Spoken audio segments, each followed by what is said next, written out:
Walayar toll പ്ലാസയ്ക്ക് സമീപം കഞ്ചാവുമായി യുവതിയും യുവാവും എക്സൈസിന്റെ പിടിയിൽ. പാലക്കാട് എക്സൈസ് അസിസ്റ്റന്റ് എക്സൈസ് കമ്മീഷണറുടെ നിർദ്ദേശപ്രകാരം പാലക്കാട് വാളയാർ ടോൾ പ്ലാസയ്ക്ക് സമീപം വെച്ച് വാഹന പരിശോധനയിലാണ് 14 കിലോഗ്രാമിലേറെ കഞ്ചാവുമായി യുവതിയും യുവാവിനെയും പിടികൂടുന്നത്. എടപ്പാൾ ഉദയന്നൂർ സ്വദേശി പണ്ടാരപ്പറമ്പിൽ വീട്ടിൽ പ്രകാശിന്റെ മകൻ ആൽബിൻ സൈമൺ, കോഴിക്കോട് പന്നിയങ്കര സ്വദേശിനി മക്കാട് വീട്ടിൽ ഫൈസൽ അഹമ്മദ് മകൾ ഷിഫ ഫൈസൽ എന്നിവരെയാണ് എക്സൈസ് പിടികൂടുന്നത്. സംസ്ഥാനത്ത് എക്സൈസ് വകുപ്പ് ഓണത്തിനോടനുബന്ധിച്ച് വ്യാപക പരിശോധന നടന്നുവരികയാണ്.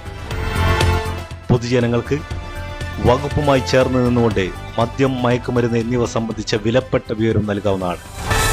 24 മണിക്കൂറും പ്രവർത്തിക്കുന്ന കൺട്രോൾ റൂമിലേക്ക് താഴെ കാണുന്ന നമ്പറുകളിൽ വിവരങ്ങൾ അറിയിക്കാവുന്നതാണ്.